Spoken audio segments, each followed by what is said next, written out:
acá. Bien.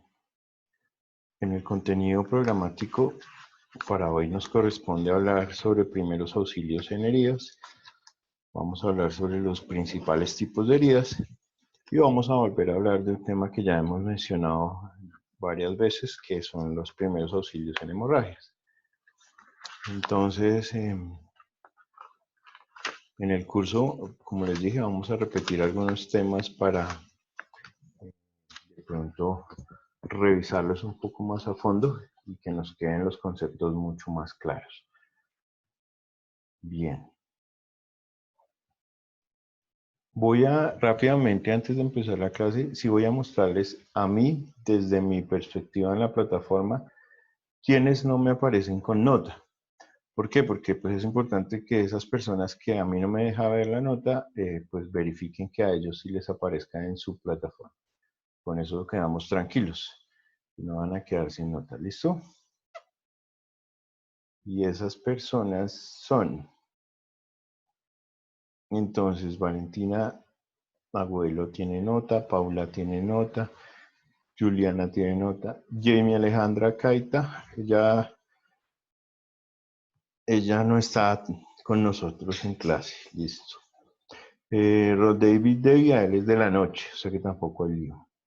Carlos Alberto ya tiene nota, Xiomara también, Dayana también. Daniela Infante, ¿está con nosotros? ¿O tampoco? No, ella tampoco está. No, profe. Ya no. No, profe, tampoco. Jennifer Roa, que pues no volvió. Ah, listo, no, ahí están todos. Promedio general de 3.5 del grupo, bueno. Y no hay problema. Ahí están todos completos. Bien. Perfecto.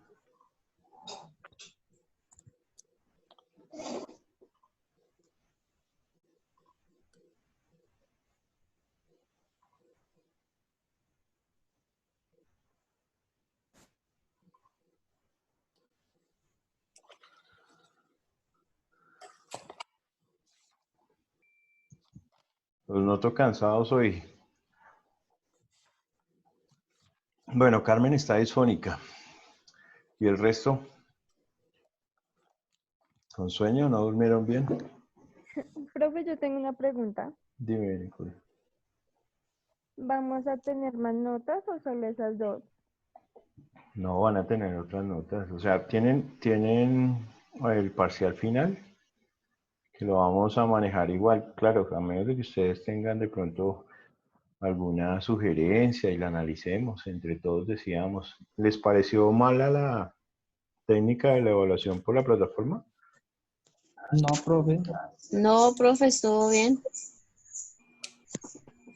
Y lo bueno fue que no se cayó. Sí. Sí, estuvo chévere. Si quieren tener más notas, pues podríamos hacer 3 parciales entonces. Y los valoramos con 30, 30 y 40. No, me refiero a que fíjense que ustedes durante una evaluación, pues aparte de que estamos en línea, es diferente si yo les paso las hojas a cada uno en un salón de clase, ¿cierto? Porque pues yo definitivamente voy a estar muy pendiente de ustedes, claramente. Pero pues con la educación virtual, ¿ustedes qué hacen? Tienen sus apuntes, tienen el tiempo más que suficiente para contestar, ¿cierto? La posibilidad de que les vaya mal depende de muchos factores. Que no entiendo, ¿verdad? Porque hubo notas que perdieron. Cuando hemos, considero yo que las clases han ido despacio, que hemos repetido ciertas cosas, ¿sí? Que han tenido tiempo de tomar apuntes, que igual quedan cargadas las clases en las plataformas. Entonces, yo les pido por favor que pues se involucren un poquitico con el tema, nada más. Sí, a mí me parecería bien hacer una evaluación adicional y la final que es en la clase número 20, si todos están de acuerdo. Y la hacemos tal cual. Y pues con la nota de las exposiciones. ¿Qué dicen?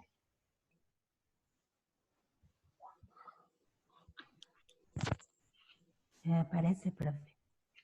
¿Y los demás? Solo habla la que está casi Sí, sin voz. Sí.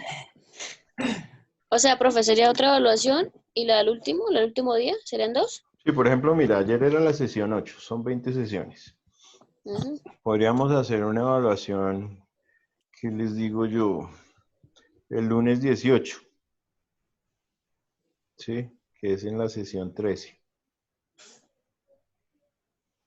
Y, y la evaluación final la hacemos el martes 28, 10 días después.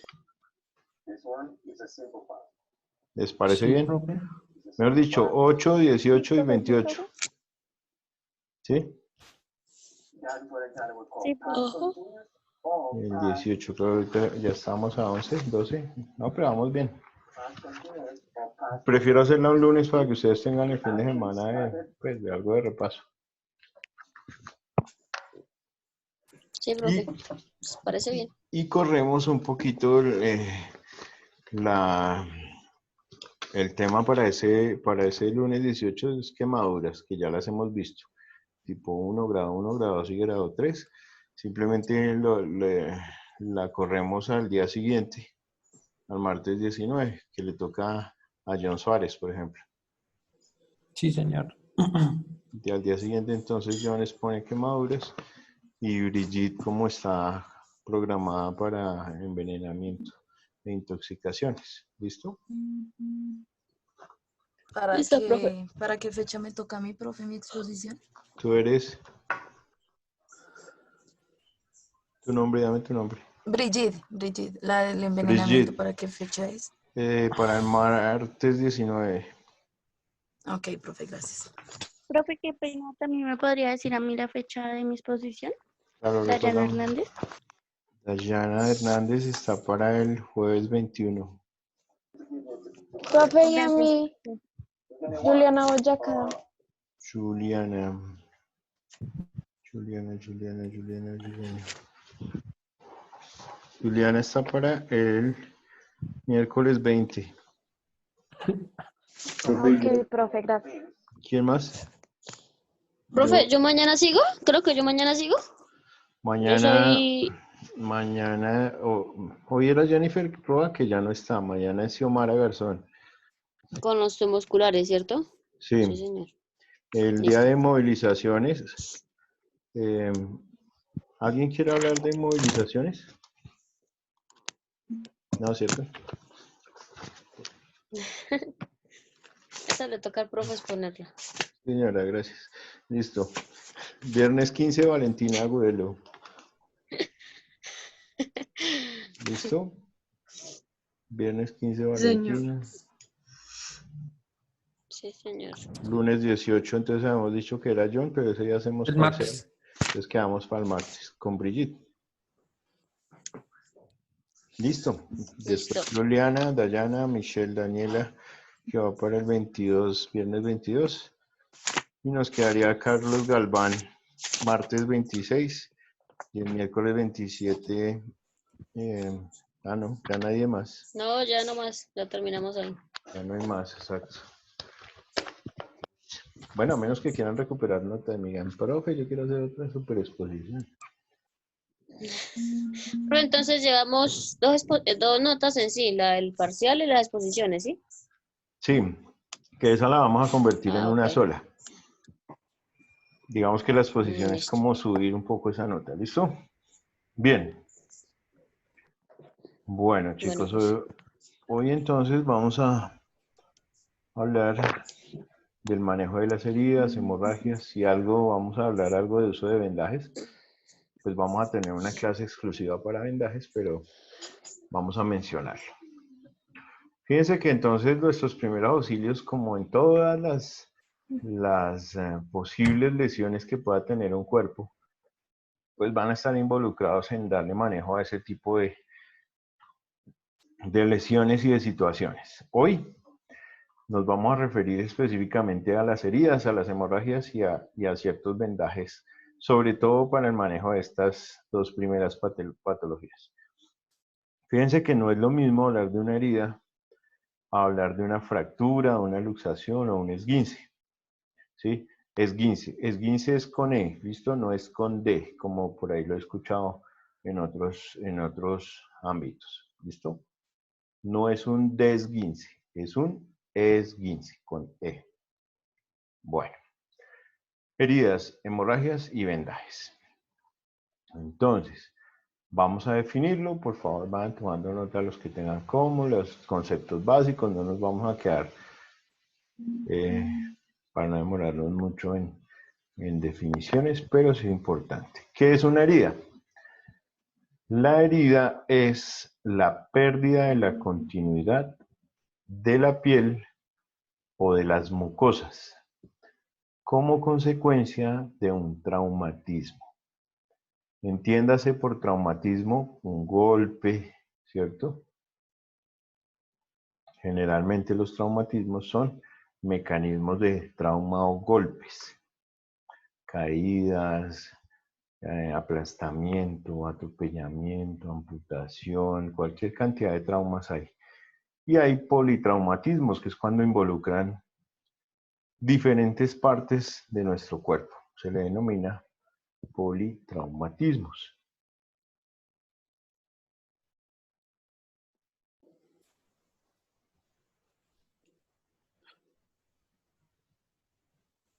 Los primeros auxilios, entonces, como en todos los casos de primera atención, pues van a estar dirigidos a controlar sobre todo los sangrados que se puedan presentar como consecuencia de esos traumas. Y también a prevenir que se vayan a presentar posibles infecciones en ese mismo o en esas mismas lesiones que se presentaron. Cuando nosotros tenemos heridas, pues fácilmente las podemos agrupar y las podemos clasificar en dos grupos. Las heridas que se consideran superficiales y las heridas que se consideran profundas. Entonces,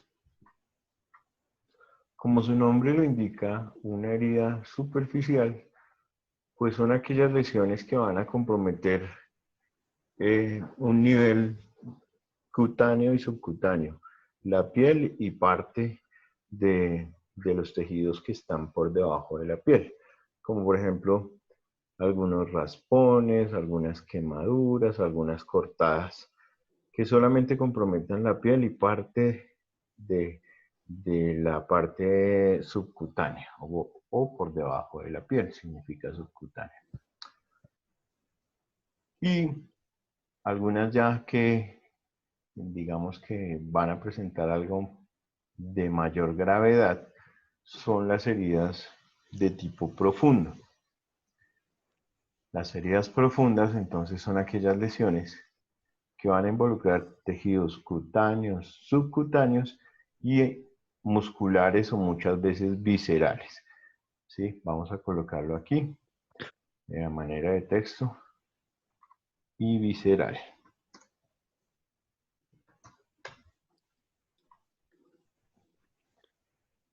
Claro, cuando tenemos heridas penetrantes, pues se nos va a llevar la piel, el tejido celular subcutáneo, nos puede romper el músculo y puede llegar y cortarnos el hígado, puede llegar y cortarnos el vaso, puede perforarnos el intestino, puede perforarnos un pulmón.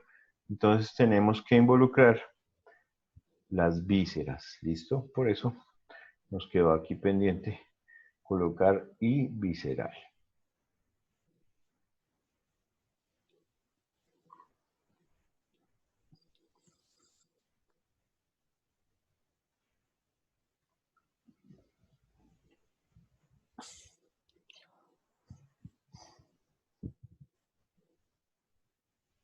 ¿Listo? ¿Todos van ya conmigo?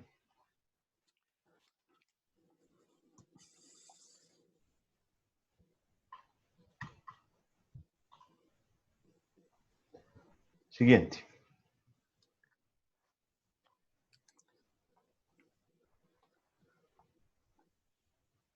Vale. Bueno, acá también vamos a mencionar entonces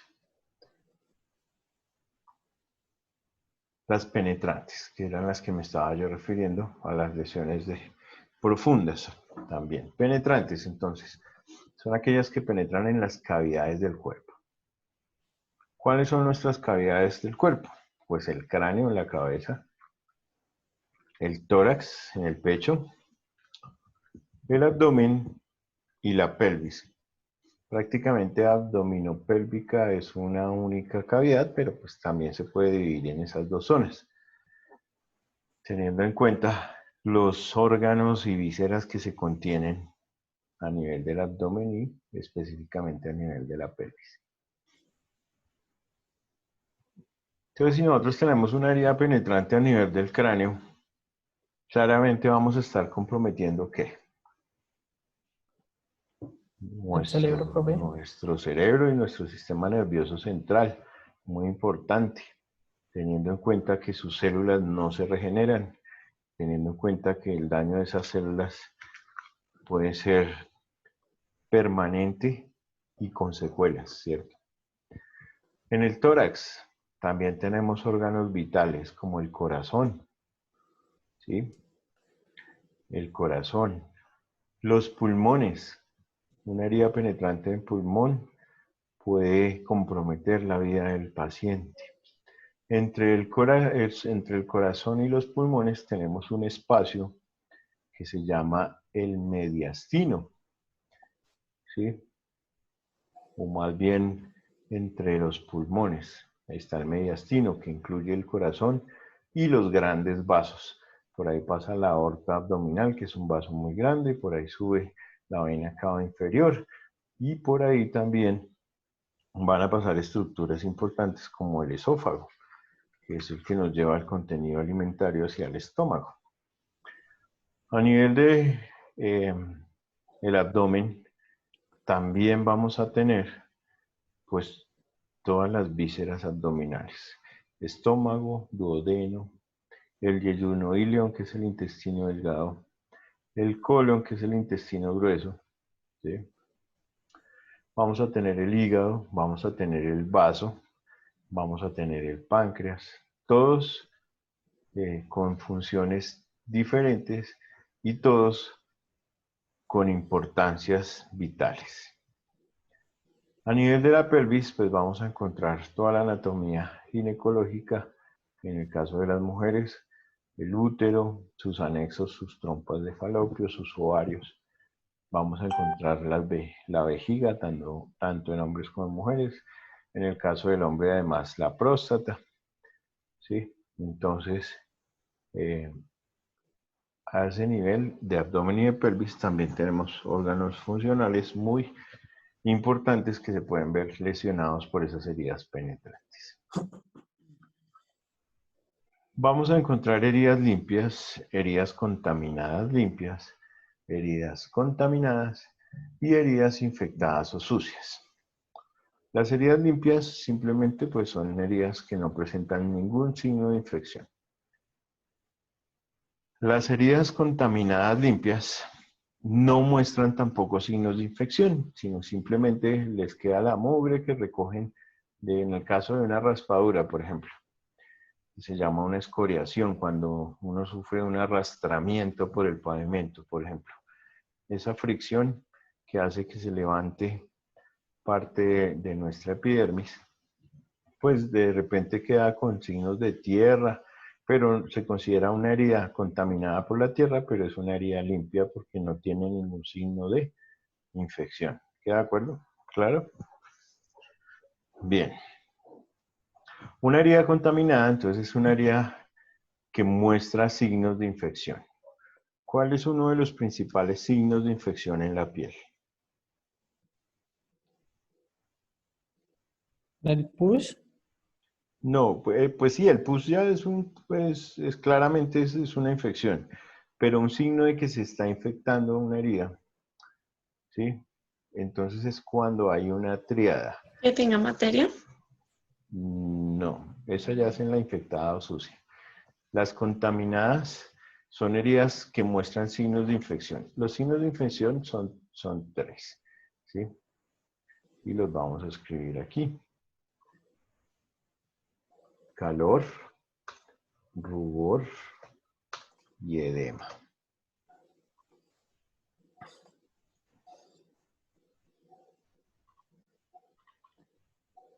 Calor, rubor y edema. ¿Qué es el calor?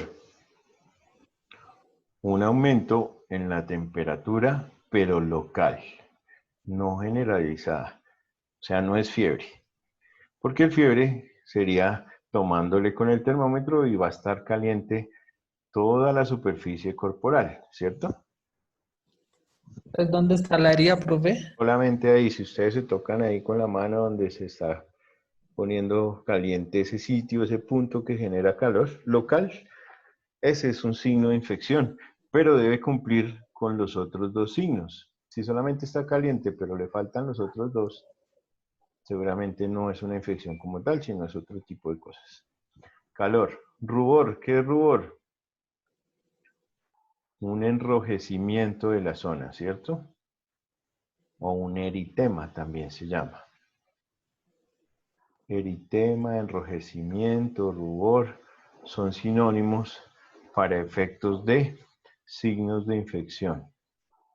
Entonces el calor, el rubor y por último el edema. ¿Quién me dice qué es un edema?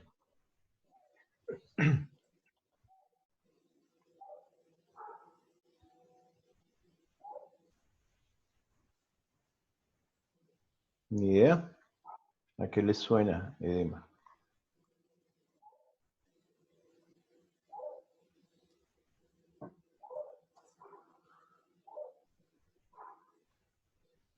Bueno, entonces les voy a decir yo.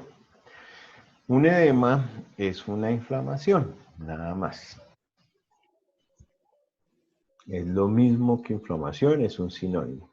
Entonces, cuando ustedes vayan a decir que el paciente tiene una inflamación en el tobillo, entonces ustedes dicen simplemente que tiene un edema en el tobillo. Si le inflamaron los párpados porque tiene una conjuntivitis, entonces tiene un edema en los párpados o palpebral. ¿Listo? El término técnico es edema. O si ustedes están leyendo un informe por parte de un personal asistencial en unos primeros auxilios y dice que tiene edema en la región frontal, edema en el hombro, edema en el codo, pues claramente es una inflamación. ¿Listo? Bien. Ya las heridas infectadas o sucias son las que incluyen un tejido muerto, un drenaje purulento, que era lo que me decía ahorita Profe. John, Yo. ¿cierto? Muy bien, eso Sí, ya el drenaje purulento, la pus, es claramente un signo de infección. No necesitamos de nada más para tener la certeza de que es una herida infectada y que está sucia. Bien. sí, profe, porque a mí me pasó eso. Siempre. Te dio una infección en la herida. Sí, me tuvieron que tratar la herida en segunda, me la cerraron en segunda intención. Sí, un Con cierre por tratamiento. segunda intención ya no se puede suturar ni nada, sino Sí. ponerle raspadito de panela. No, con apósitos y una mano y cosas. Sí, sí, sí. Manejo de heridas, clínica de heridas te mandan eso. Sí, como por 2, 3 meses. Y uno creyera que nunca se va a cerrar, pero cierra. Sí. Bien. Continuemos. Bueno. Heridas lacerantes, heridas contusas, heridas cortantes, punzantes, abrasivas, abulsivas. Fíjense todos los tipos de heridas que podemos tener. ¿Qué es una laceración? Entonces, causadas por instrumentos romos, sin filo, de superficies planas, los bordes son irregulares y salientes produciendo desgarramiento. Eso es una laceración. ¿Qué es una contusión? Causadas por golpes con objetos sólidos de forma no específica, dejando bordes de forma regular e irregular. Heridas cortantes causadas por instrumentos con filo, dejando sobre la piel bordes regulares. Heridas punzantes, producidas por objetos con puntas. Los bordes serán de forma irregular o regular, dependiendo de la forma del objeto. No es lo mismo un destornillador a una puntilla, ¿cierto? Las dos pueden generar heridas punzantes, pero seguramente los bordes del destornillador que generan sobre la piel van a ser irregulares, mientras que una puntilla deja unos bordes más regulares. Abrasivas, fricción, presentando bordes irregulares. Estas son cuando uno se resbala y se frota contra el pavimento u otras superficies. Eso es una abrasión. Y las abulsiones son heridas que presentan colgajos de piel. Están unidos al cuerpo por una de sus partes. Esas son muy comunes también. Entonces, coloquen por favor lo más importante de cada una de estas definiciones. Lo importante es que sepan que son lacerantes, contusas o contundentes, cortantes, punzantes, abrasivas y abulsivas.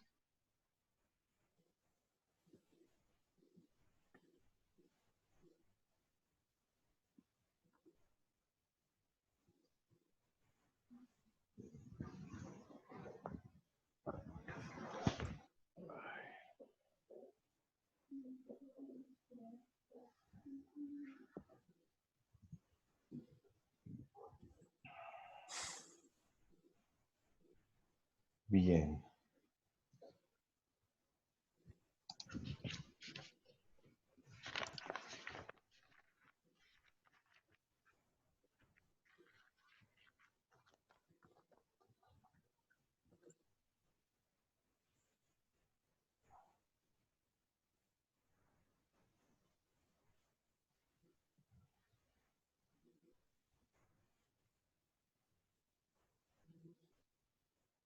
Siguiente. ¿Listo?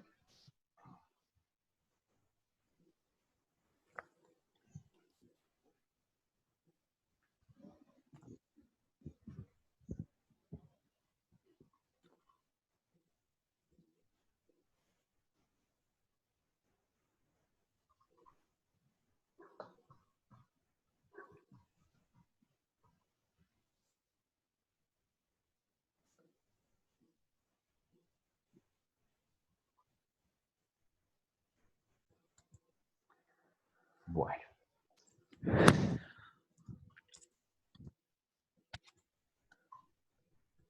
Fíjense acá.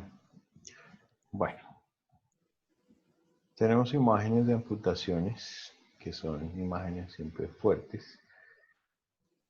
Pero lo importante aquí es su definición. Una amputación es la pérdida parcial o total de algún segmento corporal. Extremidades generalmente son las más comunes, sobre todo en accidentes de tipo laboral y accidentes de tránsito a veces. El atropellamiento, ¿sí? Con fracturas, deformidades, traumas craneales, fracturas abiertas, desgarramientos de la piel. Esto, por ejemplo, es una abulsión. Fíjense que el tejido pende solamente de uno de sus extremos. A eso se llama una abulsión. Heridas producidas por armas blancas. Una herida cortante. Fíjense que hay una exposición visceral. ¿Sí? Estas heridas nunca uno debe tratar de meter el contenido de los intestinos hacia el abdomen. Eso toca descubrirlo y se deja quietico hasta que se llega al hospital. Todo esto es importante. Bueno, vamos a pasar esta imagen antes de que les dé Yellow Play. Medidas generales de limpieza de heridas. Importante.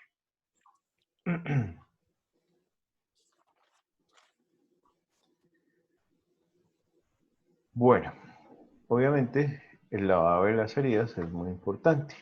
¿Cómo vamos a lavar una herida? Con un apósito, ¿sí? Agua y jabón yodado. La yodopovidona o el jabón yodado, digamos que es dentro de los grupos de herramientas para desinfección, lo mejor que podemos tener. Lavar alrededor de la herida, procurando voltear el apósito por cada aplicación.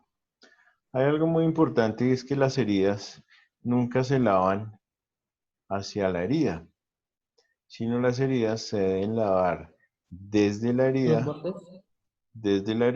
hacia la periferia, haciendo círculos, pero cada vez yendo más lejos de la herida. Y no devolvernos, porque nos estaríamos trayendo contaminación externa hacia la herida. La idea es lavar la herida y a partir de la herida seguir lavando hacia afuera de ella. ¿Queda claro? Utilizar ese tipo de sustancias como el jabón yodado con agua limpia y con una solución fisiológica para enjuagar. ¿Cuál es una solución fisiológica? El suero.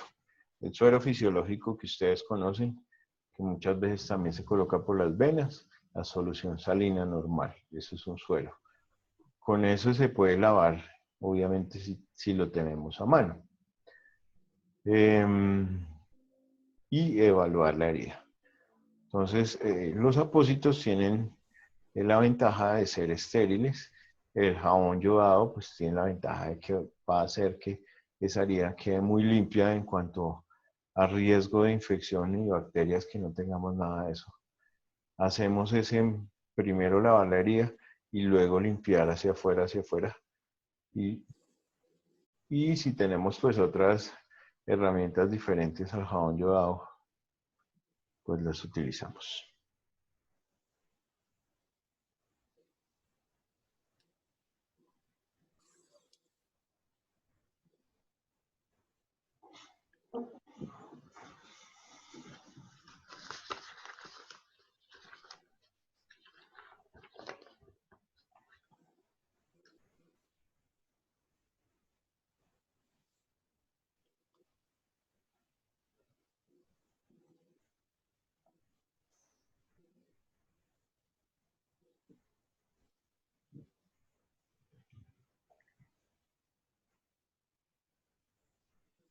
¿Listo?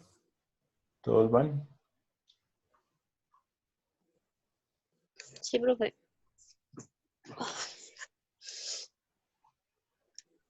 Bueno.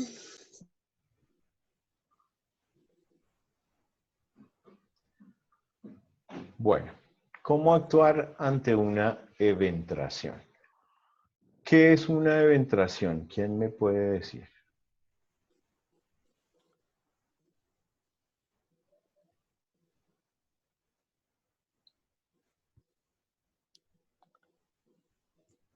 ¿A qué le suena eventración? Son partes que quedan pegadas al cuerpo, objetos, profe. No. Una eventración es lo que vimos en las imágenes, donde tenemos una exposición de esas vísceras. O sea, si hay un corte muy fino y se salen los intestinos, por decirlo de alguna manera, eso es una eventración. ¿Listo?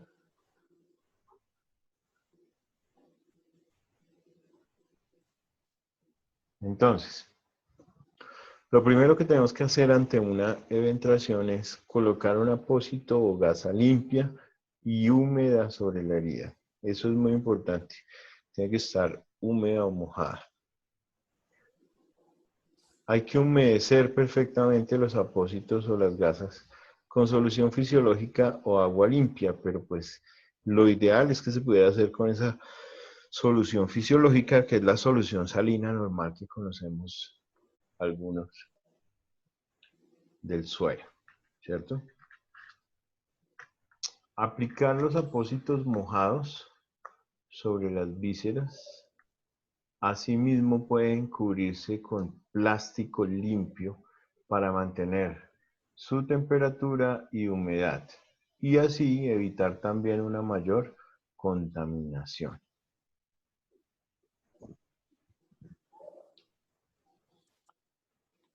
Es muy importante, porque resulta que cuando una persona tiene el abdomen abierto y exposición de las vísceras, pierde mucho electrolito, ¿sí? Y entonces ellos deben estar siempre manteniendo su temperatura y su humedad. Por eso es importante la gasa limpia y muy húmeda, colocarla sobre esos tejidos viscerales.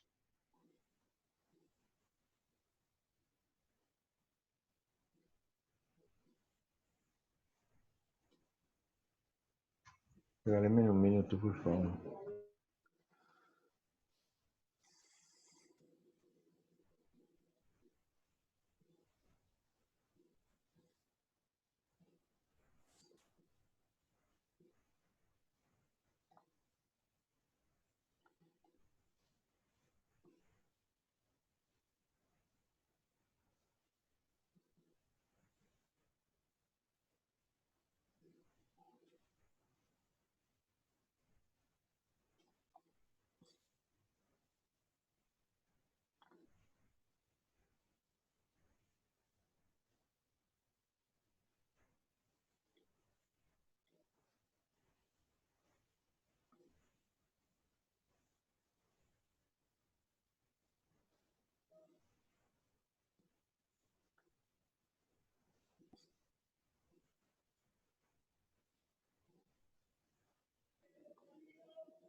Listo, muchachos, qué pena con ustedes.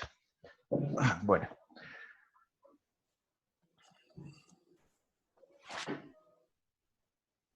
Resulta que hay personas que a veces, después de un procedimiento de cirugía abdominal, hay que dejarlos por algunos días sin cerrar el abdomen, ¿sí?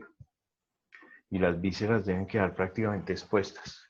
Y eso se hace en las unidades de cuidado intensivo, casi siempre cuando tienen pancreatitis graves, ¿sí?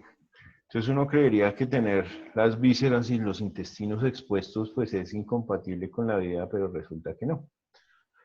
Si se le da un buen manejo, son pacientes que salen adelante en ese proceso. De hecho, a esos pacientes se les pone una bolsa que se llama la bolsa de Bogotá y se la inventó un médico colombiano y ahora se utiliza en todo el mundo. Los pacientes se dejan abiertos y se cubren con bolsas y las bolsas son estériles. Generalmente son las mismas bolsas donde vienen los líquidos endovenosos. Y son pacientes que les va muy bien con su tratamiento postquirúrgico. Entonces es importante eso, mantener húmeda la herida. Consideraciones especiales, entonces. Aplicar medidas anti-shock, no introducir las vísceras a la cavidad abdominal es importante.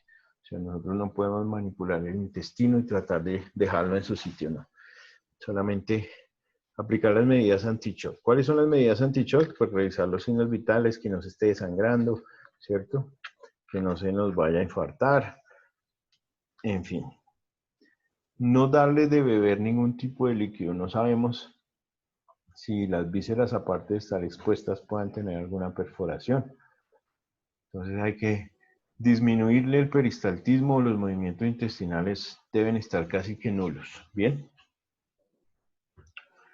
Si existiera un cuerpo extraño, como un arma punzante, cortante, por ejemplo, no lo extraiga, o sea, no retirar en este caso, como vemos que es como una navaja, no hay que extraerla, simplemente cubrimos, ¿sí? Y vendamos para fijar, ¿sí? Fíjelo para que no se mueva y no provoque más lesiones. A eso se le denomina un empalamiento, cuando tenemos incrustado el arma, ¿sí? Llámese cuchillo, navaja, machete, palo, lo que se utilice que quede incrustado a nivel abdominal se le denomina un empalamiento. ¿De acuerdo? Entonces, si nosotros estamos ante un empalamiento, quiere decir que el objeto que causó la lesión está incrustado en el cuerpo del lesionado, pues lo que tenemos que hacer es esto que se ve en la imagen.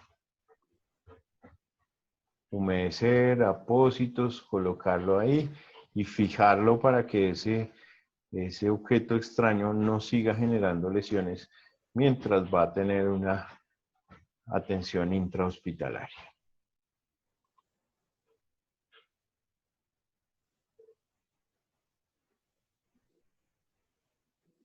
¿Listos? ¿Todos vamos?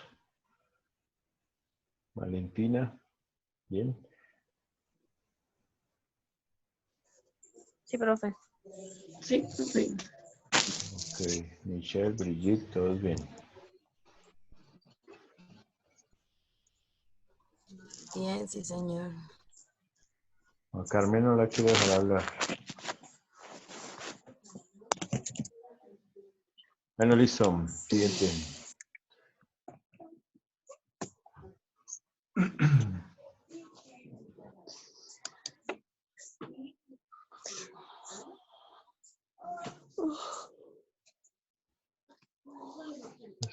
¿Sí se está escuchando bien? No se está entrecortando el audio ni nada, ¿no? No, profe. No, profe, Bueno, bien. está bien.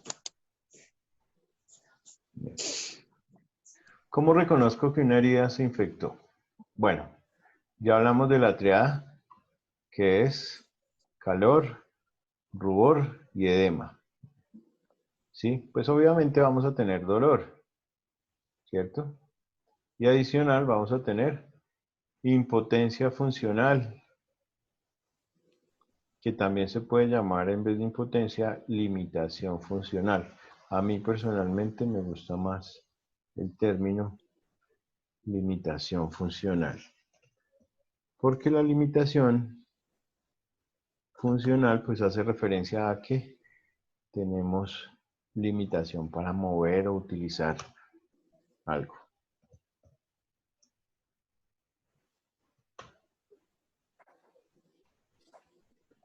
Limitación funcional.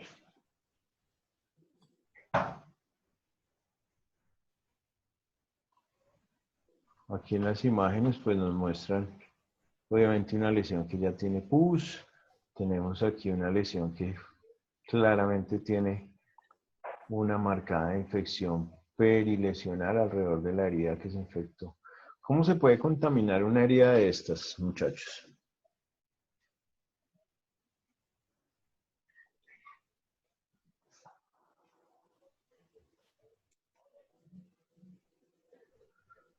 Por ejemplo, hay lesiones muy comunes y son las lesiones cortantes con ¿No objetos. limpiarlas bien, profe? Sí, pero por ejemplo, si uno a veces se corta con una lata, ¿sí? Una lata que tenga óxido, una puntilla, ¿sí? Sitios contaminados que puedan tener secreciones, heces, vainas de animales, bueno, hay cualquier cantidad de cosas. La gente que trabaja con pocos pozos sépticos, donde hay mayor actividad de microorganismos, ¿sí? Por eso las lesiones cuando uno se corta con una lata, independiente de que se vea bien la lata, que no se le vea óxido, cosas de esas, pues hay que pensar mucho en la antitetánica y un antibiótico sí o sí, porque pues es mejor prevenir que curar, dicen por ahí. Bueno.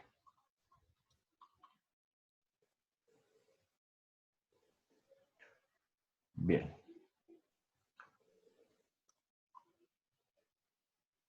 Vamos a definir ahora nuestras hemorragias. Nuevamente. La salida de sangre del interior del sistema consolatorio, el sistema circulatorio,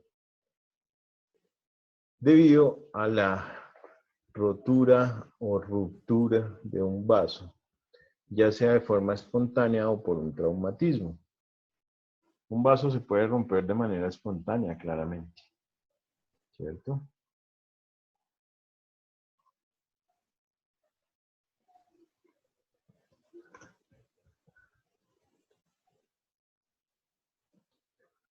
Bien.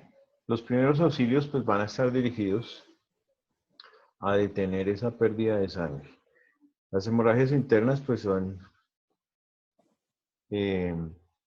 imposibles de controlar desde el punto de vista del primer auxilio, pero sí la podemos diagnosticar, porque ya hemos visto cómo nosotros a través de nuestros signos vitales podemos presumir que un paciente pueda tener una hemorragia interna cuando se está choqueando porque está perdiendo sangre internamente y nosotros no la podemos ver, no la evidenciamos porque claramente es interna y es imposible controlarla, ¿sí?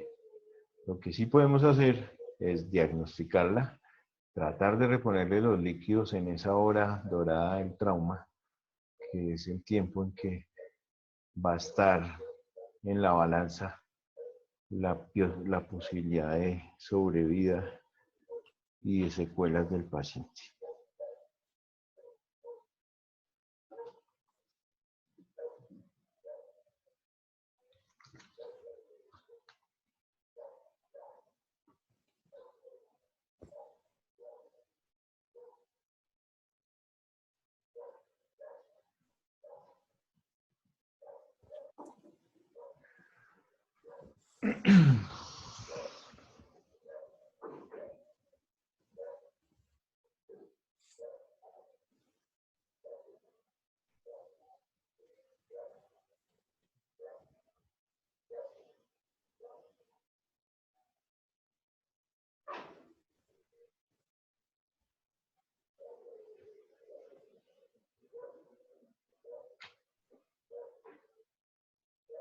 Bien, les voy a contar una anécdota.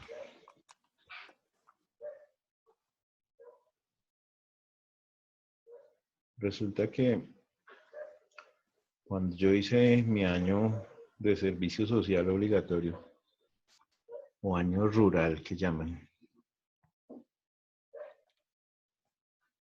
un sábado para amanecer domingo, pues yo estaba de turno en el hospital. Y pues todo estaba como muy tranquilo hacia las 11 de la noche. De hecho, yo estaba viendo televisión en el cuarto, normal. Cuando de pronto timbró el teléfono y la persona que estaba al otro lado de la línea me decía que había habido un accidente de un campero que se había ido a rodar por un precipicio cerca del pueblo. Y que en el campero iba... Dime. ¿Qué pasó? Se le escucha entrecortado. Sí, pero yo creo que es la Se le escucha señal... entrecortado. Yo creo que es la señal donde tú estás, porque aquí tengo al 100%. ¿Los demás se escucha entrecortado? ¿A todos? No, profe, yo No, No, profe. profe. Sí, es que No, yo escuché bien. digamos que desde acá, desde el origen, yo veo que está bien el audio. Pero si a alguno de ustedes se le baja un poquito el internet allá en su sitio, seguramente se entrecorta, pero no es desde el origen, sino desde el receptor. ¿Listo? Bueno, entonces resulta que venían siete heridos. Y pues yo estaba solo. Entonces tuve que llamar a la enfermera jefe, llamar al otro médico de turno para que viniera a ayudarme. Y dentro de los heridos, pues había de todo. Fracturas, traumas, ¿sí? Pero llamaba la atención un niño de 8 años que tenía uno de sus ojos por fuera y aparte tenía signos de una hemorragia interna. Por los signos vitales se podía determinar eso, ¿sí? Y era un niño que necesitaba una cirugía, mejor dicho, en el término de la distancia. Y pues uno en un pueblo está limitado porque no tiene un cirujano, no tiene muchas cosas.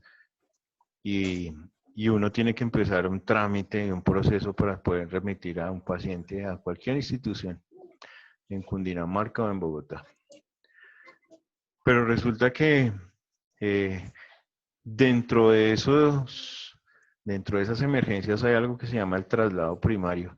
Y quiere decir que si nadie le da a uno una respuesta, pues tú coges tu paciente y arrancas con él, porque prima la vida del paciente. Y yo me llevé al niño durante todo el camino, le puse 2 accesos venosos, lo tenía con líquidos por todo lado, iba tomándole signos, iba con la mamá. Y la mamá me decía que no se lo dejara morir, porque ella solo había tenido 3 hijos y los 2 mayores ya habían muerto. Y solo le quedaba el niño de 8 años. Y pues obviamente eso no depende de uno solamente, de muchas circunstancias. Lo ingresé al hospital de la Misericordia. Como traslado primario me lo recibió un cirujano porque yo iba hablando con él por teléfono. Apenas se lo entregué, lo colocamos de medio lado y vomitó con sangre, pero una vaina impresionante, y se pasó a cirugía de una vez. Eso fue ya de sábado para domingo. El lunes llegó la mamá, el niño ya estaba en cuidados intensivos, recuperándose, le habían parado el sangrado, perdió el ojito, uno de sus ojos, pero sobrevivió. Y sin secuelas importantes neurológicas ni nada de ese tipo. Entonces fíjense que en esa hora del trauma y en ese correrle a ciertas cosas, uno puede salvar una vida, ¿sí? Y las hemorragias son cosas serias porque las que uno ve, pues vaya y venga.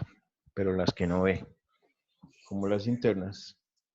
Si en un adulto dice acá que son 6 litros de sangre y un niño generalmente se le calcula por el peso, ¿sí? 80 mililitros por cada kilo.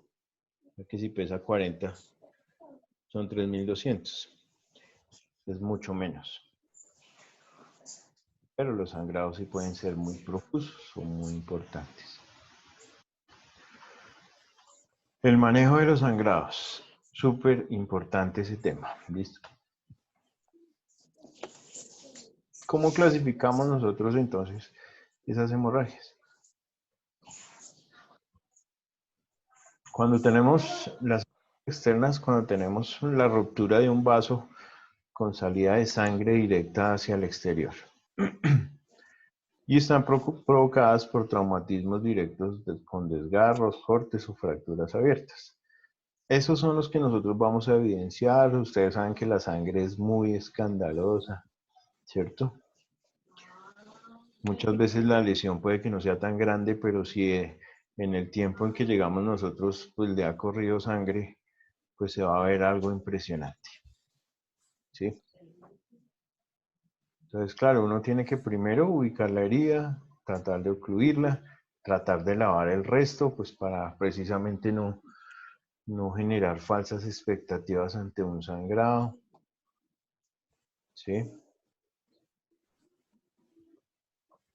Entonces, casi la mayoría de los sangrados externos pues son debidos a mecanismos de traumas directos, y esos traumas pues van a generar heridas, que ya vimos las más importantes, desgarros, cortes, y a veces pues fracturas abiertas o más, algo un poco más complicado.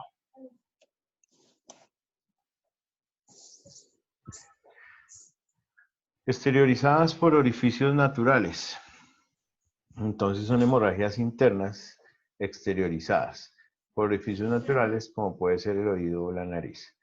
Entonces nosotros podemos tener una hemorragia interna, pero vamos a evidenciar el sangrado cuando sale por el oído o el sangrado cuando sale por la nariz. ¿Sí?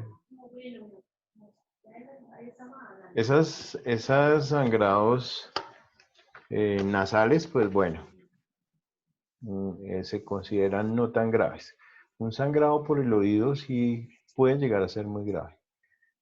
Cuando a alguien le sangra el oído después de un trauma, a veces es un indicativo de que hay una lesión de la base del cráneo.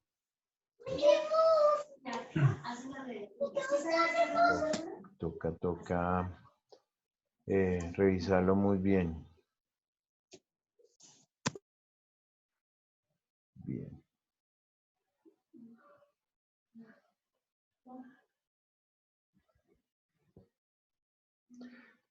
Y las internas como tal,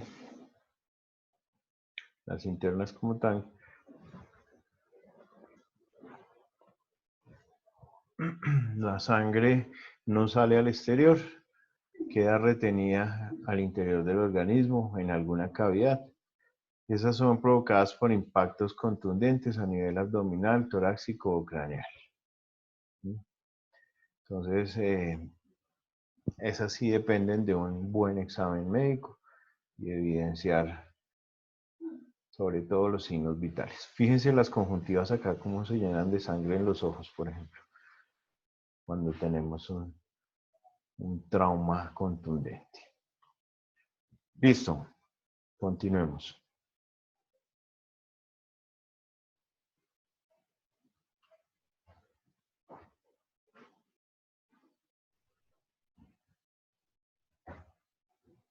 ¿Ya todos van o espera un momentico? Profe, qué pena un momentico. Ok, tranquilo.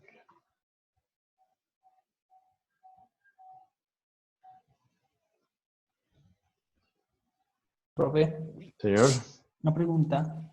cuéntame. Cuando son cortaduras de acero, ¿por qué esas heridas casi no sangran? Digamos que los materiales con los que uno se lesiona tienen mucho que ver en la lesión, sí. El acero es un material que se considera contundente, más no cortante, ¿sí? Entonces, los mecanismos de trauma con objetos contundentes generan inflamaciones, generan lesiones que no son más irregulares, diferente a lo que sí se consideran objetos cortantes o cortopunzantes, ¿sí? Entonces, es por eso. Claro que sí, puede ser acero, pero si tiene dentro de su forma ser punzante y cortante, pues ya deja de ser contundente y seguramente va a sangrar mucho, o igual que con las cortantes. Ya, profe. Bien, siguiente. Según su procedencia, esto lo habíamos visto en algún momento y habíamos dicho que la sangre, dependiendo de su procedencia, de si procedía de una arteria, de si procedía de una vena, o si procedía de los capilares, que son las uniones entre estas dos, en la parte más distal, pues asimismo íbamos a generar de manera visual unas características, ¿cierto? Siempre las arterias tienen por característica la eyección. Eyección quiere decir la salida a chorros, como eyectada la sangre, ¿sí?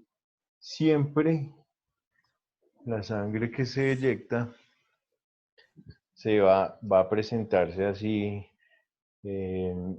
con un rojo muy brillante, muy rotulante, ¿sí?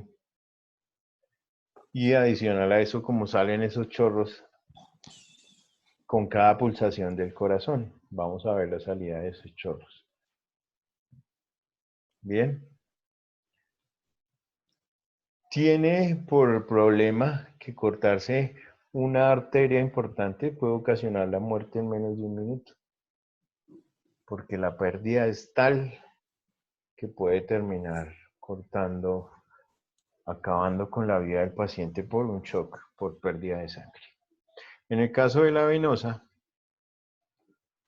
fíjense que la salida de la sangre es diferente. Ya no es a chorros, sino que va sangrando digamos que sigue siendo profusa de manera abundante, pero es un sangrado continuo. No es por cada pulsación del corazón que se vea salir, sino va corriendo la sangre. ¿Sí? Va corriendo y es un rojo más oscuro. Habíamos dicho que era más vinoso, ¿recuerdan? Tiene un color como aspecto a vino. Y en el caso de los capilares, pues claramente se ve mucho más superficial, son sangrados menos graves, ¿sí? No se ven tan complicados. Y es precisamente porque no comprometen ninguna arteria, ninguna vena, sino son vasos muy pequeños. Son muy pequeños y superficiales. ¿Listo? Esa es la diferencia según la procedencia de nuestro sangrado. O sea que en este orden de ideas el sangrado más grave siempre va a ser el arterial. Porque pues nos va a desangrar en menos tiempo. Tanto así que el tratamiento también debe ser mucho más agresivo. ¿Qué harían ustedes ante un sangrado arterial en una extremidad?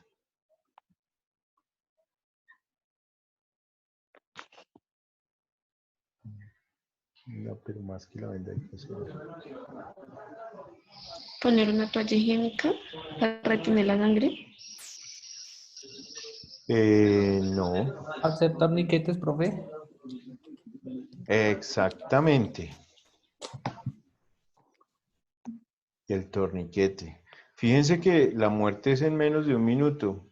Si nosotros ponemos apósitos, toallas, ponemos compresas, eso no va a generar nada porque la sangre va a seguir saliendo. Lo que necesitamos es amarrarle un cinturón y apretarlo o conseguir una toalla y amarrarla al palito como vimos en alguna, e irle dando vueltas como en tornillo hasta que apriete la zona y la sangre deje de salir. ¿Sí? Se le va a ver comprometida su extremidad porque se va a quedar sin flujo sanguíneo, pero recuerden que ahí no tenemos células nerviosas, neuronas de esas como las que tenemos en el cerebro. Entonces nos va a dar tiempo de acción. ¿Bien?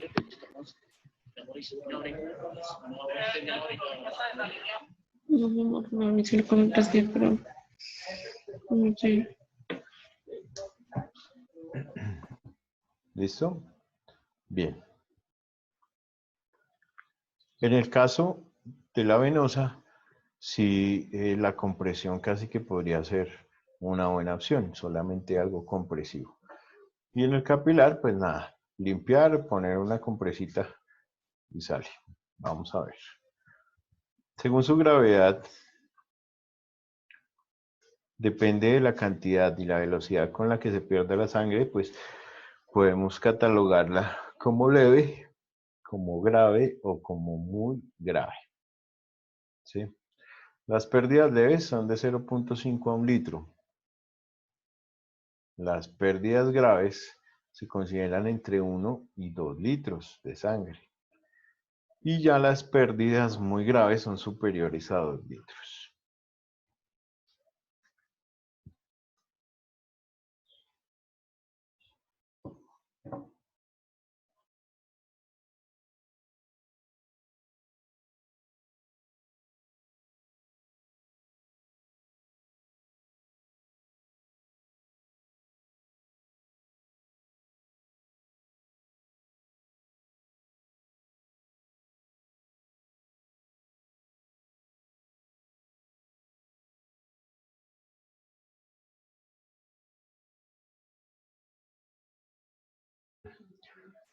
Entonces fíjense que cuando hablan de leves, dicen que de 0.5 a 1 litro, y pues 1 litro es algo siempre importante, ¿sí o no? Sin embargo, se sigue considerando como leve. ¿Alguno de ustedes es donante de sangre? No, profe, yo no. No, profe. No, no. No. Ya. Pero es simplemente porque no han tenido la oportunidad o porque tienen alguna condición o creencia que no se los permita. No, profe, la verdad me da miedo. ¿Verdad? Si Sí, vieran lo bueno que es. ¿Sí? ¿Por qué, profe? Donar sangre es bueno por muchas cosas. Primero, a veces ustedes se han visto como muy robicundos, que de pronto tienen muchos colores como en la cara o en las manos, que están muy rojas. A eso se le llama una eritrocitosis, policitemia o poliglobulia, ¿sí? Y es por un exceso de glóbulos rojos. Y la única forma de mejorarlo es donando sangre, primero, ¿sí? Donar de 500 mililitros a 1 litro es lo ideal, pero pues con 500 que donen es una buena donación, es una bolsa de sangre. Fíjense que quitarle a uno 500 litros se considera leve dentro de la clasificación de pérdidas de sangre, ¿no? Adicional a eso, le están dando la oportunidad a otra persona que pueda tener una sobrevida en el caso de un accidente o de necesitarlo.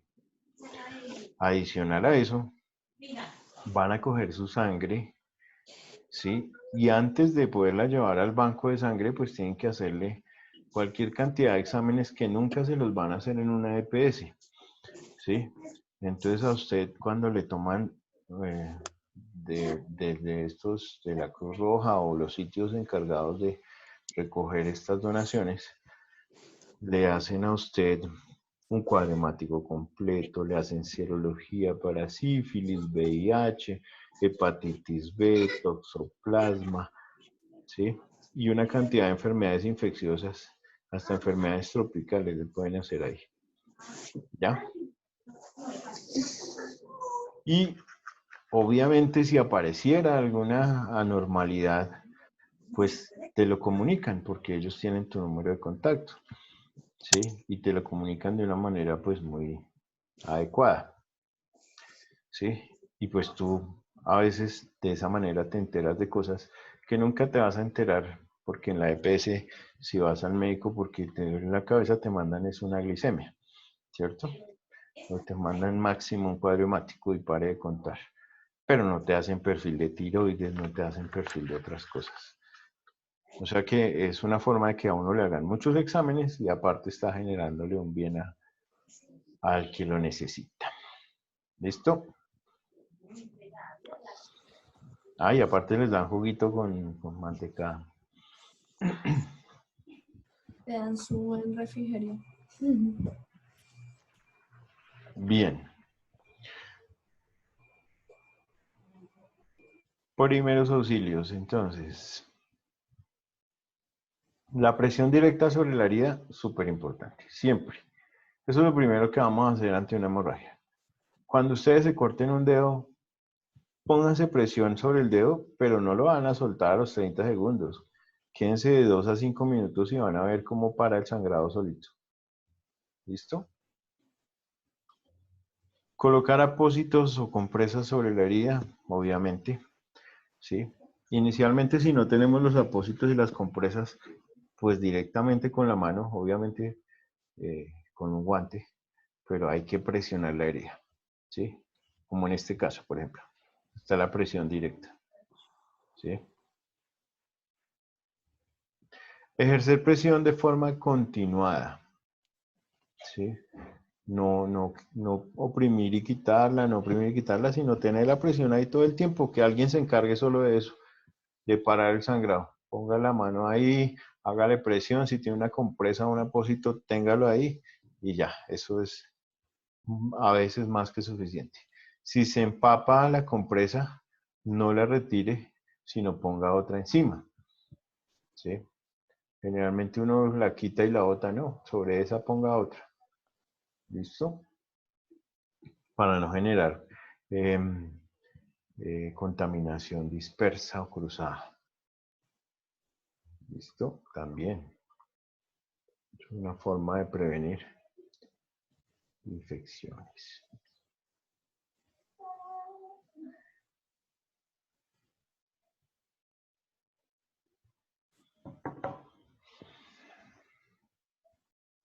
Entonces, que quede clarísimo, en los primeros auxilios, el manejo de las hemorragias se encamina sobre todo a la presión directa sobre la herida. ¿Sí? ¿Cómo lo vamos a hacer? Con lo que tengamos a mano. ¿Sí? Pero pues generalmente nos ponemos unos guantes, empezamos la presión con nuestras propias manos, mientras nos llega un apósito, una compresa, ¿sí? Y ya empezamos con la ejerción de esa presión continuada. Si el sangrado sigue muy activo y si vemos que se está empañando o entrapando, pues sobre ese le ponemos otra compresa. Bien. ¿Cómo se evalúa el miembro o la extremidad que se ha visto afectada? ¿Sí? Entonces, siempre que no exista una fractura, siempre que no tengamos una fractura, pues vamos a evaluar por encima del nivel del corazón. Vamos a subir el brazo a la altura del corazón. ¿Ya? Porque eso facilita la formación del tapón de acumulación de plaquetas cuando disminuimos la presión por acción de la gravedad. Entonces, el elevar nuestro brazo hace que la fuerza de gravedad baje y la acumulación de plaquetas sea mejor. ¿Sí? Recuerden que las plaquetas son esas células de nuestro cuerpo que están encargadas de la coagulación sanguínea. Y siempre que tenemos un sangrado, ellas son las que van a correr en grupo, a ir a agruparse, a aglomerarse para parar esos sangrados. ¿Sí? Entonces, elevar la extremidad a la altura del corazón facilita la formación de ese tapón de plaquetas.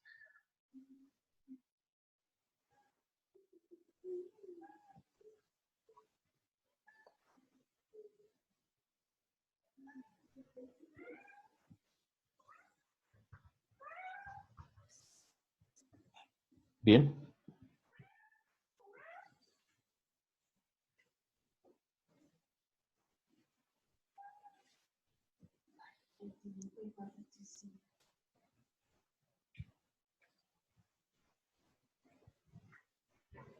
Bueno, continuamos.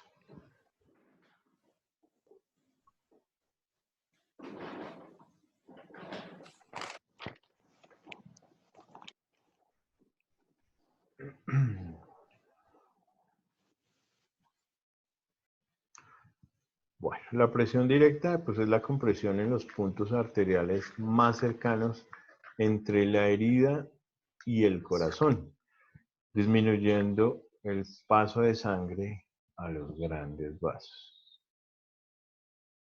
Esto es muy importante.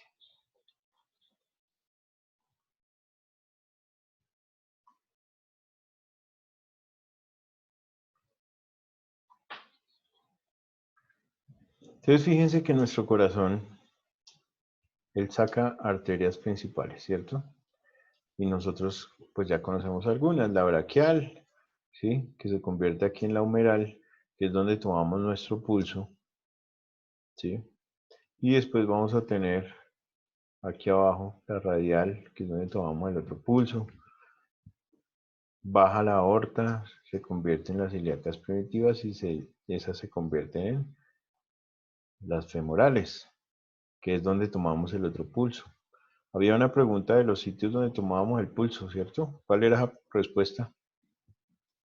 Todas las anteriores, porque aparecía la femoral, la humeral, la radial, la carotidia, ¿sí?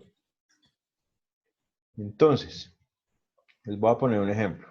Nuestra lesión está en la rodilla derecha, ¿sí? Y ahí tenemos el sangrado. Entonces, ¿cuál es la circulación que nos da esa arteria? Entonces, la sangre sale del corazón, baja por la aorta, coge hacia la pierna derecha. Ese punto de arteria femoral, nosotros lo vamos a presionar. Vamos a hacer una presión directa sobre ese punto, como lo está haciendo la imagen de este lado. ¿Sí? Si nosotros presionamos este punto específico de la arteria femoral, pues vamos a disminuir en mucho el sangrado que se esté presentando a nivel de esta rodilla. ¿Queda claro? Es como hacer un corte de esa circulación que tenemos entre el corazón y nuestra herida. A eso se refiere los puntos arteriales entre el corazón y la herida, ¿sí? O entre la herida y el corazón. En el caso del brazo, fíjense, si tuviéramos el sangrado aquí en el puño o en la muñeca, pues nos vamos aquí arriba hacia la humeral o a la braquial y le ocluimos y el corazón sigue mandando sangre para acá, pero ya vamos a disminuirle el paso hacia el brazo, ¿sí? No se lo estamos ocluyendo al 100%, pero seguramente lo estamos disminuyendo en un porcentaje importante que se va a ver reflejado en que el sangrado disminuya igual de manera importante. ¿Queda claro? ¿Sí? Muevan la cabeza. Señor profe. Sí, señor. Gracias. Bueno. Sí, profe. Bien. La crioterapia. ¿Qué es crioterapia? Su nombre lo dice. A ver, ¿quién me dice? Claro, ya todos leyeron. Bien. La crioterapia no es otra cosa que el uso del frío como terapia. Crío, frío, terapia, pues terapia. La crioterapia se utiliza en muchas actividades médicas o procedimientos o terapias como tal. Y es simplemente aplicar frío sobre la herida. ¿Eso qué hace? Logra una vasoconstricción. No colocar directamente sobre la herida, claro, no, sino perilesionar, alrededor, a los lados o cerca. Bueno, cuando cese la hemorragia, envolver la herida con una venda apretada y aplicar una compresa de hielo con presión directa por 10 minutos. Entonces fíjense que ya tenemos cubierta la herida, pues claramente nuestro frío no va a quedar en contacto con esa herida, sino sobre la venda que cubre la herida. Eso genera una vasoconstricción. Y la vasoconstricción hace que se aprieten esas arterias y no sangren igual. Es otra alternativa para el manejo de esos sangrados.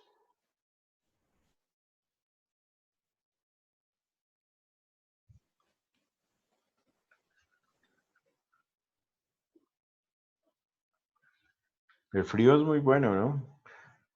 Los medios físicos como tal son terapias buenas para muchas cosas. Sobre todo para las inflamaciones, el estrés, el cansancio, los dolores musculares.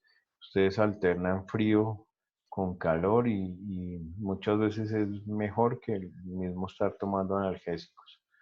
Pero pues la gente no le tiene mucha fe a ciertos procedimientos.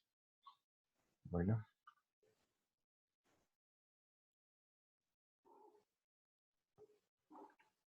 El torniquete, el que nos mencionó John cuando hicimos la pregunta. Fíjense que esta es una manera como muy artesanal, pero muy efectiva. No es lo mismo que poner un cinturón, ¿cierto? No le podemos amarrar un alambre, ¿cierto? Entonces, solamente debe usarse un torniquete cuando los otros métodos, tales como los vendajes que ya hemos venido viendo, los vendajes de presión, la crioterapia, ¿sí? La presión en los puntos arteriales que están entre la herida y el corazón. Cuando todos esos otros métodos hayan fracasado, pues necesitaremos la presión del torniquete.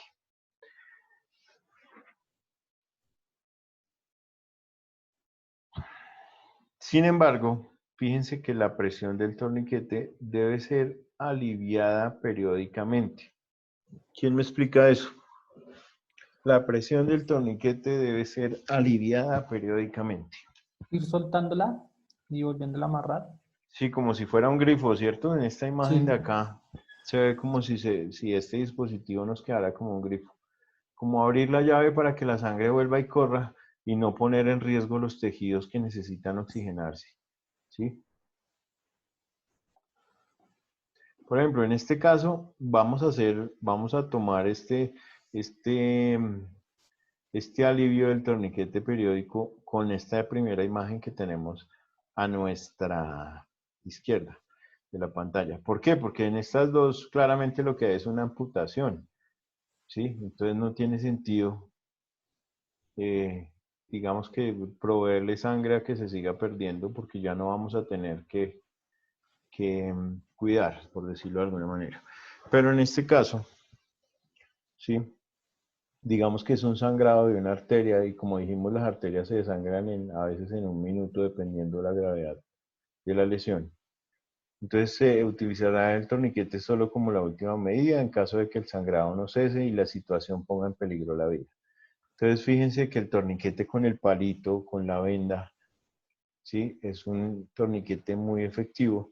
Y apretamos y en cuestión de tiempo volvemos y aflojamos, permitimos que vuelva y se fluya la sangre hacia la mano porque necesitamos mantener con vida los tejidos de la mano. Si los dejamos sin sangre por mucho tiempo, claramente entran en infarto y se mueren esas células, ¿cierto? Entonces, permitimos que fluya la sangre, volvemos y apretamos. ¿Para qué? Para garantizarle que no se nos vaya a morir de sangrado a nuestro paciente. Pero también tenemos que garantizarle que no vaya a perder su extremidad. Mientras tanto, pues ya le hemos cogido la vena aquí arriba, la del otro brazo igual, le estamos metiendo líquidos a chorro y seguramente lo vamos a mantener con vida mientras pueda llegar a una mejor atención. Esa es nuestra función a partir de los primeros auxilios. ¿Vamos claros? Sí, señor.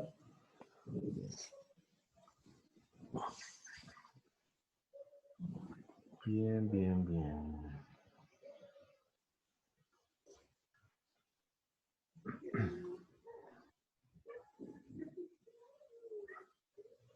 Bueno. Siguiente. ¿Cómo son entonces las hemorragias internas?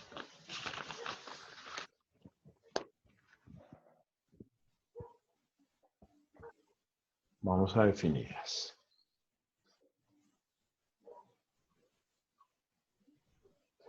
Los vendajes son un procedimiento técnica, bueno, dame aquí, ¿qué pasó? En el caso de las hemorragias internas, pues yo solamente les voy a volver a hacer referencia, aunque ustedes ya tienen claro el concepto.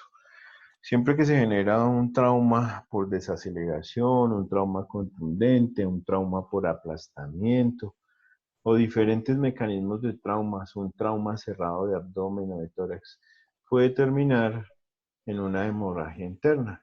Generalmente la mayoría de esos traumas son eso, traumas cerrados.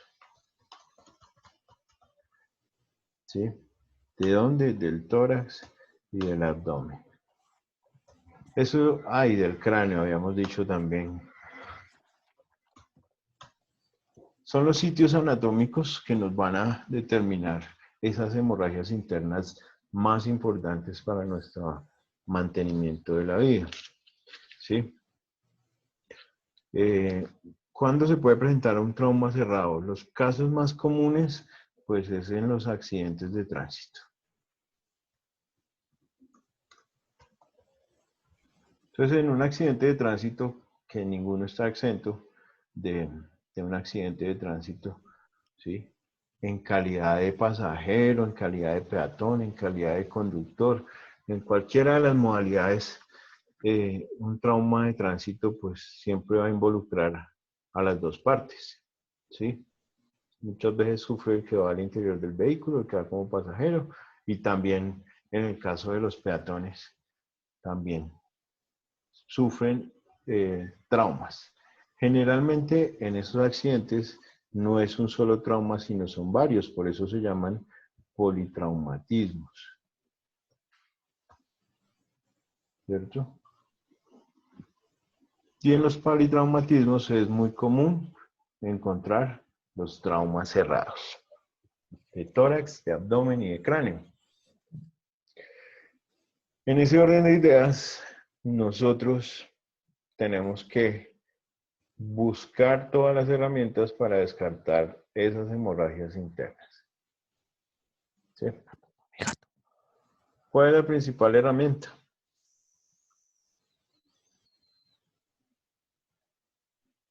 ¿Cuál es la principal herramienta para que nosotros podamos vigilar y descartar una hemorragia interna? ¿Quién dijo yo?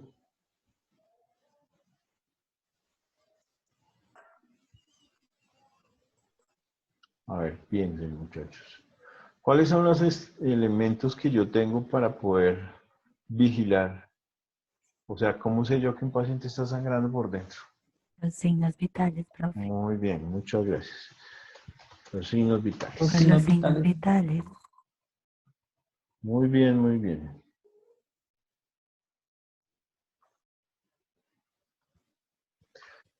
Los signos vitales ya los hemos visto, ya los hemos mencionado. Los signos vitales. ¿Cuáles son los signos vitales que generan una hemorragia? O sea, que cambian.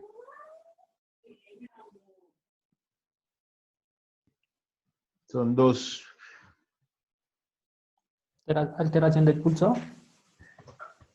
Taquicardia, sí señor. Y la hipotensión.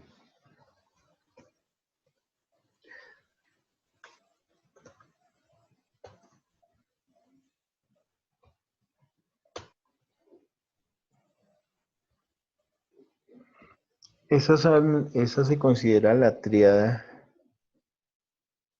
del sangrado interno. O del sangrado externo también, porque una persona que bote sangre y sangre y sangre y así le estemos viendo, pues va a derivar en estos tres signos: taquicardia, hipotensión y palidez mucocutánea. ¿Listo? Taquicardia, hipotensión y palidez mucocutánea. La triada de las hemorragias. Bien.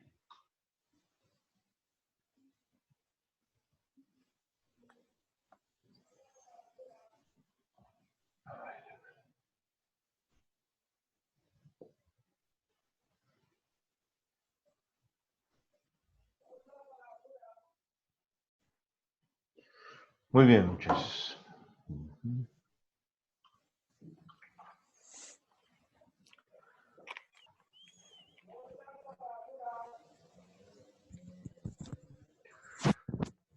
Bueno, los vendajes. Vamos a más o menos mencionar aquí por encima los vendajes, aunque tenemos una clase exclusiva para eso. Pero pues los vamos a mencionar acá porque los utilizamos en el caso de las hemorragias. ¿Sí? Sin embargo, pues se van a dar cuenta que los vendajes se utilizan claramente en el tratamiento de las heridas, que es lo que estamos viendo, claramente también en el tratamiento de las hemorragias y las contusiones, pero también los vamos a utilizar para manejos osteomusculares, en esguinces, luxaciones y fracturas. ¿Listo?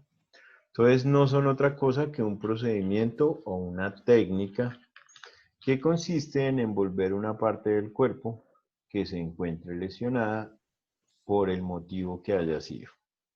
¿Sí? Por diversos motivos. Actualmente su uso más frecuente es para cubrir las lesiones cutáneas e inmovilizar las lesiones osteoarticulares. Actualmente ese es el uso más frecuente que le vamos a dar a los vendajes. ¿Cierto?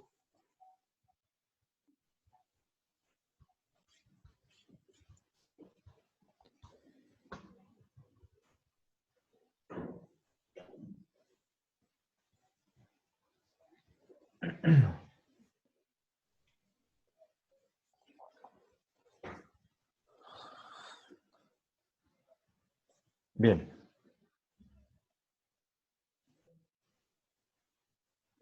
Siguiente.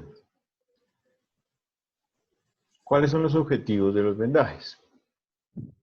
Entonces, dentro de los objetivos principales de nuestros vendajes tenemos mitigar el dolor,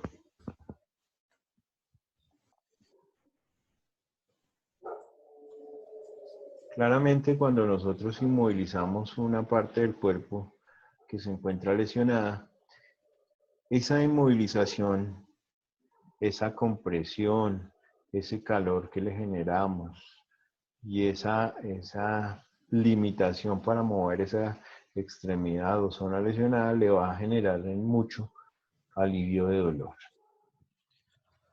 Con el simple hecho de inmovilizar, ya le estamos aliviando el dolor.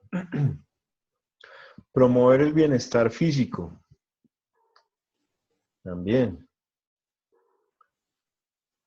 Conservar la buena posición anatómica o corporal.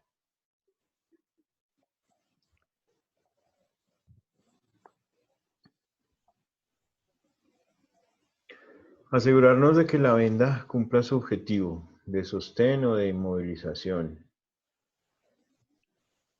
Impedir contacto entre dos zonas térmicas por medio de almohadillas adecuadas. En el caso de las quemaduras o de lesiones muy graves, podemos aislar zonas que puedan generar por roce mucho dolor. Proteger las prominencias óseas. Hay algunos huesos de nuestros cuerpos que son salientes, ¿sí? Como si ustedes se tocan el hombro casi que está en contacto más que otras partes. En la cadera sucede lo mismo, en las rodillas lo mismo, en los tobillos lo mismo. Entonces hay partes anatómicas de nuestro cuerpo que se consideran prominencias óseas y son las que están más expuestas, entonces hay que protegerlas. Y impedir la estasis o la estasis venosa. Estasis venosa. ¿Qué es la estasis venosa? La estasis venosa es cuando las venas dejan de fluir la sangre de manera correcta y se tienden a acumular en un mismo sitio, que es lo que pasa cuando se dañan las varices en los miembros inferiores, por ejemplo. Pero una estasis venosa, el problema no es que se quede ahí la sangre, sino que forma trombos. Y los trombos son graves, porque generan dolor, porque pueden generar un émbolo que viaje por la sangre, se desprenda algún trombito más pequeño y viaje por el torrente sanguíneo. Entonces hay que impedir eso. En los pacientes que les toca quedarse acostados durante mucho tiempo para cumplir una hospitalización o un tratamiento, hay que, en la mayoría de los casos, ponerles anticoagulantes para que no generen trombos en las piernas. Y también se les vendan las piernas, se les pone un vendaje compresivo. Por eso ustedes han escuchado hablar de las medias para varice. Y las medias para varice, ¿cuál es la característica principal de esas medias? ¿Quién me dice? ¿Cuál es la característica principal de unas medias para varice?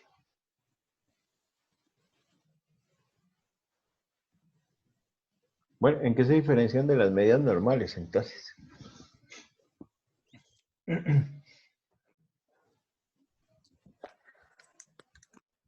¿En qué se les ocurre? ¿En el color? ¿O en la marca? Uno nomás que me diga. Presión, profe. Ah, bueno. Que son compresivas, que tienen unos grados de presión. Se miden en baja, mediana y alta compresión. Y las medidas para varice sirven para comprimir y impedir la estasis venosa. Bueno, bien. Listo. Entonces, las vendas tienen su característica y es que tienen una cara interna, tienen un cuerpo o rollo y tienen un cabo terminal que es aquí al interior del rollo. ¿Listo? Nada nuevo, ¿sí? Pero fíjense que sí es importante saberlas usar, ¿sí? Saberlas usar para que los vendajes y las inmovilizaciones nos queden de manera adecuada. Si nosotros empezamos al revés o llevamos la cara del rollo hacia el lado que no es, pues seguramente nos vamos a complicar con la inmovilización. Tira de la tela, lienzo o de varias clases. Tira de tela, lienzo de varias clases. Hay varias clases de telas o de vendas. Las que más se utilizan son la de algodón laminado,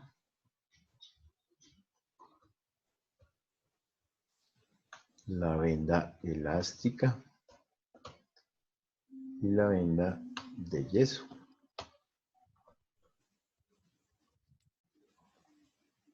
¿Cierto? Esas tres vendas son las que más comúnmente utilizamos en nuestro medio.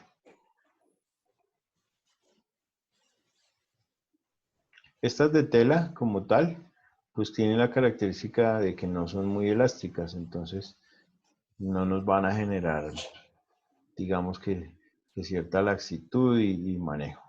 ¿Sí? A mí me gusta mucho la elástica, pero siempre por debajo de una elástica siempre pongo algodón laminado para proteger la piel. En el caso que no hayan heridas, porque en el caso de una herida tenemos que poner un apósito, luego sí el laminado y luego sí la elástica. Bueno, bien.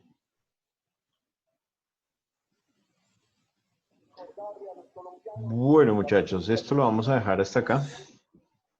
Y ya cuando vayamos a hablar entonces de los vendajes y otros tipos de cosas, ya complementamos nuestro tema cuando hablemos de las inmovilizaciones. Perfecto. Bien.